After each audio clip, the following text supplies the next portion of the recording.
Bonjour à tous. Merci beaucoup pour l'invitation. Effectivement, donc, petit changement de casquette pour cette présentation aujourd'hui. Plus au nom de la Haute Autorité de Santé, mais au nom de l'Agence de l'innovation en santé, même si il y a quand même une forme de continuité dans les enjeux d'accès à l'innovation et dans les enjeux de méthodologie de recherche clinique que je vais vous détailler un petit peu dans quelques minutes. Peut-être, pour débuter cette présentation, vous rappeler le contexte de la création de l'Agence de l'innovation en santé, et puis ses principales missions, bien évidemment. Donc, il y a encore beaucoup de choses à construire, mais néanmoins, depuis le lancement de l'agence qui s'est fait en décembre, il y a quand même des dossiers qui commencent à avancer. Donc l'agence, elle s'inscrit dans le cadre du plan Innovation Santé France 2030.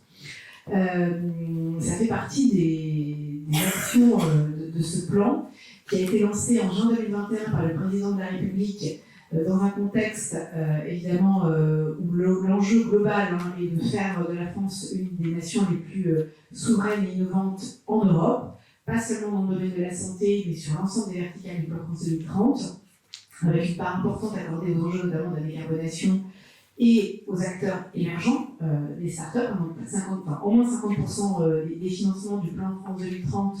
Je me rappelle, donc 54 milliards d'euros qui vont être dédiés à des acteurs émergents, avec une prise de risque également très clairement assumée dans le cadre du plan France 2030, ce qui est suffisamment singulier pour être souligné. Donc, pourquoi, dans le domaine de la santé particulièrement, a-t-il été envisagé de créer une structure réellement de pilotage interministériel de l'innovation en santé? Tout simplement parce que vous le savez bien mieux que moi, dans ce domaine, au-delà des enjeux financiers, d'investissement, d'industrialisation, le domaine de la santé est un domaine extrêmement régulé, normé, avec la nécessité évidemment de démontrer la valeur des innovations, y compris sur le long terme, et des systèmes de régulation qui sont longs et complexes, d'où la nécessité de créer cette structure de pilotage interministériel, d'autant qu'un certain nombre de conseils ont été faits pendant la crise Covid, et cette nécessité vraiment de travailler en interministériel pour faire le lien finalement entre les enjeux de la recherche, du soin, de l'entrepreneuriat, de l'industrialisation, se sont fait ressentir de façon assez forte. Donc le gros enjeu là, du plan France 2030, c'est vraiment encore une fois d'assurer ce continuum entre la recherche fondamentale, la recherche translationnelle, la recherche clinique, et puis les enjeux ensuite d'émergence des innovations et en prenant en compte bien évidemment la phase industrielle derrière. Donc ça c'est le contexte réellement de la création du plan. Ce plan sur la verticale santé, c'est 7,5 milliards d'euros dédiés à l'innovation en santé, qui se décline en plusieurs stratégies d'accélération prioritaires. Donc une stratégie d'accélération sur les biomédicaments et la bioproduction, une stratégie sur les maladies infectieuses émergentes et les menaces LRBC, donc qui s'inscrit vraiment dans le contexte post-crise sanitaire, avec l'enjeu également de trouver une articulation avec ERA, et puis d'anticiper évidemment les menaces sanitaires. Alors ça se traduit non seulement par évidemment la mise en place de contre-mesures dans l'anticipation des crises, mais aussi dans des réflexions sur la préparation du système de santé et notamment sur les enjeux réglementaires face aux crises. Et puis une stratégie d'accélération sur le numérique en santé, donc celle-ci, elle s'est vraiment intégrée et construite en lien avec la délégation numérique en santé et dans le contexte également du Ségur de la santé. Donc les efforts, je pense, ont été assez synergiques en ce sens, avec des mesures assez emblématiques sur les entrepôts de données de santé, sur les appels à projets tiers-lieux notamment, financés dans le cadre de France 2030. Et puis, secondairement, a été ajouté un plan sur le délai innovant. C'est un petit peu le parent pauvre, on va dire, de France 2030, et les enjeux de la medtech étant extrêmement importants aujourd'hui. Ce plan a été créé pour vraiment redonner toute sa place au dispositif médical, aux enjeux du bloc de demain, aux enjeux du jumeau numérique, etc., etc. Donc ça, c'est pour vous décrire voilà, le plan France 2030 dans sa globalité. Alors évidemment, de ce fait, l'Agence de l'innovation en santé, elle a pour première mission de piloter et de suivre les actions et les crédits France 2030, en sachant, je l'ai oublié, qu'au-delà des différentes stratégies d'accélération, il y a des investissements majeurs qui ont été réalisés dans le cadre de France 2030 dans la recherche médicale, selon la façon dont on compte, entre 1,2 milliard et 1,7. 1,7 si on intègre dedans les montants dédiés à la recherche fondamentale dans le cadre des stratégies d'accélération, avec évidemment un engagement fort sur tous les enjeux de politique de site, avec donc, le financement de bioclusters de dimension mondiale, le centre d'excellence, avec les IHU, une nouvelle vague est en cours de sélection. Les RHU, évidemment. L'enjeu, là encore, c'est vraiment de créer ces synergies entre recherche, soins et enjeux industriels par la suite. Également des mesures importantes sur tout ce qui concerne les infrastructures de la recherche, sur les biobanques, sur les cohortes, sur les chaires en santé. L'objectif étant vraiment d'investir de façon importante pour, d'une part, donner envie à nos chercheurs talentueux de rester en France pour développer des projets ambitieux, et puis, le cas échéant également, d'attirer en France des chercheurs qui auraient pu quitter le territoire ou qui souhaitent s'investir sur des projets ambitieux. Donc voilà, l'agence s'inscrit dans le cadre de ce plan et a vocation à piloter et à suivre ce plan innovation. Mais au-delà de ça, l'agence de l'innovation en santé est en train de se construire autour de 3 grands pôles, 3 grandes missions. La première qui concerne la prospective en matière d'innovation en santé. L'idée étant vraiment d'anticiper l'arrivée des innovations à venir, de préparer leur intégration au mieux dans le système de santé sur le plan organisationnel, financier. Donc là-dessus, évidemment, l'agence ne va pas travailler seule, mais avec l'ensemble de ses partenaires et des parties prenantes de façon générale pour vraiment nourrir à la fois les enjeux en matière d'horizon scénique, parce qu'il y a beaucoup d'initiatives qui existent, l'idée d'en faire vraiment une synthèse et surtout d'arriver à travailler en interministériel pour vraiment avoir un constat partagé de l'arrivée de ces innovations, de pouvoir être en mesure, le cas échéant, de prioriser ou en tout cas d'en tirer des conséquences, notamment sur le plan organisationnel, et puis également de regarder les besoins médicaux non couverts ou insuffisamment couverts pour que, donc sous l'impulsion de l'agence évidemment, les ministères, notamment santé et enseignement supérieur et recherche, puissent décliner ces besoins médicaux non couverts en grande priorité en matière de recherche et qu'il y ait une vraie cohérence qui s'installe entre ces priorités et notamment tout ce qui concerne la stratégie nationale de santé, le rapport de santé publique, etc. Donc je ne l'ai pas mentionné, mais l'agence, à travers ce pilotage du plan France 2030, elle est ancrée au secrétariat général pour l'investissement, bien sûr, et la lettre de mission est une lettre de mission de la Première ministre, ce qui veut vraiment dire que l'agence a une vocation interministérielle, bien évidemment, et à travers le comité de pilotage de ce plan, il y a des rapports extrêmement étroits qui sont établis entre l'agence et le ministre de la recherche et l'enseignement supérieur, de la santé et de la prévention et de l'industrie. Donc c'est vraiment les trois pieds sur lesquels marche et fonctionne l'agence. Donc premier pôle, vraiment les enjeux en matière de prospective en santé, qui ont vocation encore une fois office de tour de contrôle de l'innovation en santé en France. Et puis 2 autres pôles qui vont fonctionner étroitement l'un avec l'autre. Un pôle qui va concerner l'accompagnement personnalisé des porteurs de projets innovants prioritaires. Donc, le process d'accompagnement a été précisé très récemment, la semaine dernière.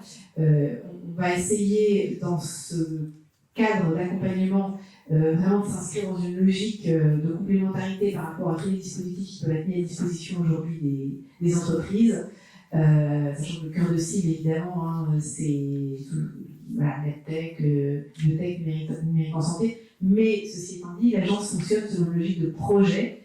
Donc l'idée, c'est vraiment qu'on accompagne des projets avant tout qui seront d'ailleurs labellisés agence de l'innovation en santé, et ce qui permettra ensuite de définir un certain nombre de programmes d'accompagnement. Donc le premier, c'est un programme d'accompagnement qu'on va appeler accès prioritaire, sur la base d'un partenariat et de process fast-track qui ont été négociés avec la Haute Autorité de Santé et la NSF pour, d'une part, bénéficier d'un accès privilégié à tous les guichets et les rendez-vous prédéco ou autres de ces agences qui vous permettent d'orienter, d'une part, les porteurs de projets, et puis d'autre part, avoir des process d'évaluation accélérés. Donc ça, c'est le premier grand volet.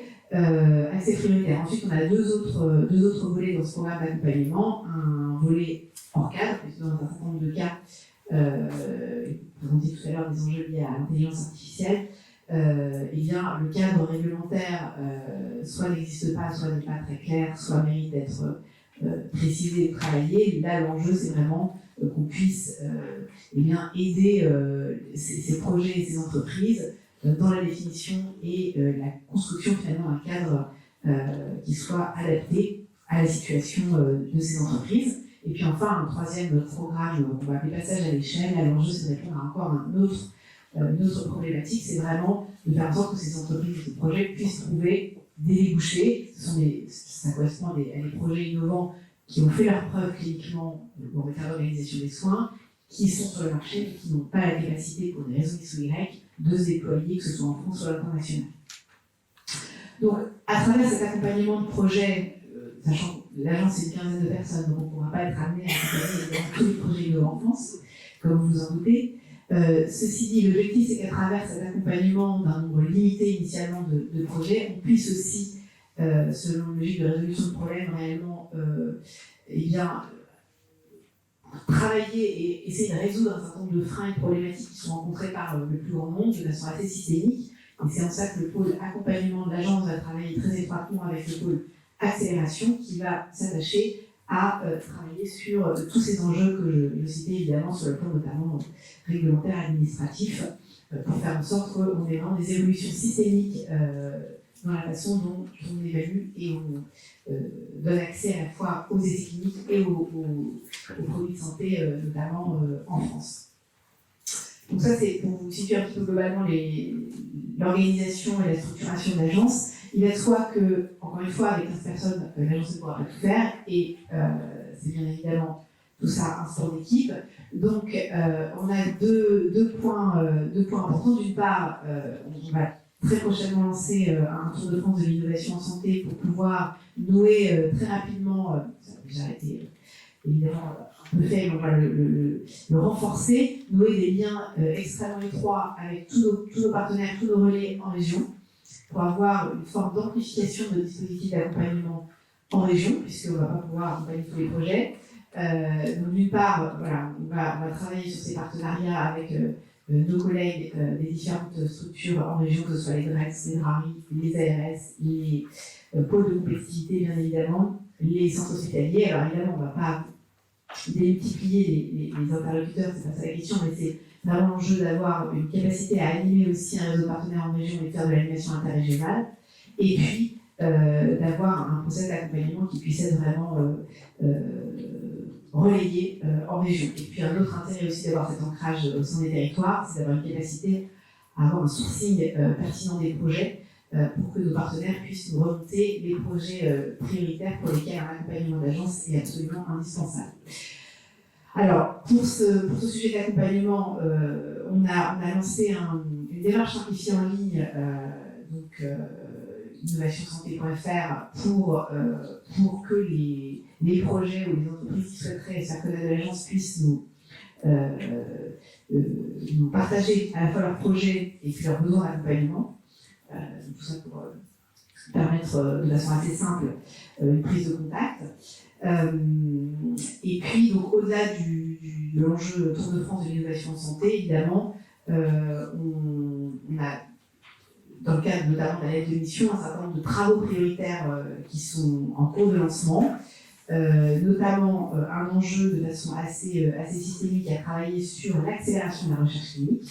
Donc c'est un travail qu'on lance sur plusieurs volets. Alors encore une fois, on ne travaille pas seul, bien là, notamment sur les enjeux des nouvelles méthodologies de recherche clinique, qui est un sujet qui a déjà été traité, notamment il y a des travaux récents par la Autorité de santé. L'idée est d'aller encore plus loin sur ces enjeux de nouvelles méthodologies de recherche clinique. Et donc FCRIN a aussi été missionné dans le cadre de France 2030 pour travailler sur un certain nombre de sujets dans ces groupes de travail. Donc on copilote avec FCRIN un groupe dédié aux nouvelles méthodologies de recherche clinique pour avancer ensemble et en lien évidemment avec les travaux du CNRIPH sur digitalisation et décentralisation de la recherche. Donc il y a deux volets importants, un volet, j'allais dire, sur l'aspect strictement méthodologique et design des essais, donc tous les nouveaux types d'essais cliniques évidemment adaptatifs, mais aussi in silico bien évidemment, le sujet des bras synthétiques bien sûr. L'idée est pas simplement de refaire encore une fois une revue de ce qui existe, mais d'aller de façon un peu plus concrète même sur des cas d'usage et de travailler en lien étroit avec les autorités de santé, que ce soit en France mais aussi à l'international, pour pouvoir aboutir à des recommandations et réellement donner une impulsion pour accélérer les choses sur ce volet-là. Et puis, sur un volet plus opérationnel, on va dire, enjeu également à accélérer la recherche sur tout ce qui concerne l'inclusion des patients, notamment donc avec ce sujet de l'opérationnalisation, de la digitalisation, de la décentralisation de la recherche. Donc ça c'est sur un premier volet, et puis bien évidemment l'AIS va lancer également en lien avec les ministères des travaux sur les autorisations d'essais cliniques. On a un enjeu en France, même si les choses ont évolué, ont avancé, et c'est déjà des choses qui ont commencé, l'enjeu d'aller encore plus loin évidemment sur l'accélération des autorisations d'essais cliniques et sur notre capacité à se muscler, y compris sur le développement, enfin, la conduite des essais de phase précoce en France, dans toutes les aires thérapeutiques, pas uniquement dans les aires où nous sommes aujourd'hui plutôt bien placés, je pense notamment à l'oncologie, etc. L'idée, c'est vraiment d'aller, encore une fois, beaucoup plus loin pour rendre à la France toute son attractivité dans le domaine. Et on voit bien à quel point l'attractivité de la France, y compris sur les phases industrielles, passe avant tout par une attractivité sur le plan de la recherche clinique. J'en parle beaucoup aujourd'hui, mais très clairement, hein, depuis ma prise de fonction, je discute avec des dizaines et des dizaines d'entrepreneurs tous les jours. Ça reste un point extrêmement important, source de, je ne vais peut-être pas dire de blocage, mais en tout cas de lenteur ou de difficultés, en tout cas très perçues par les entrepreneurs, que ce soit dans le domaine du médicament, du DM, de l'IA, du numérique.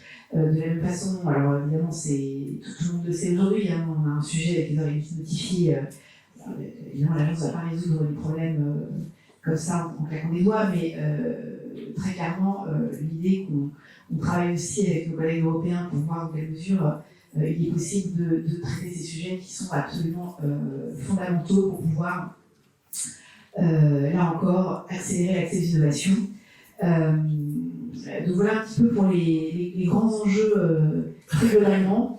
Je vais peut-être à ce stade voilà, proposer de poser vos questions, vos remarques, c'est aussi l'objectif aujourd'hui, je crois. Oui, c'est exactement ça. Merci beaucoup pour cette présentation.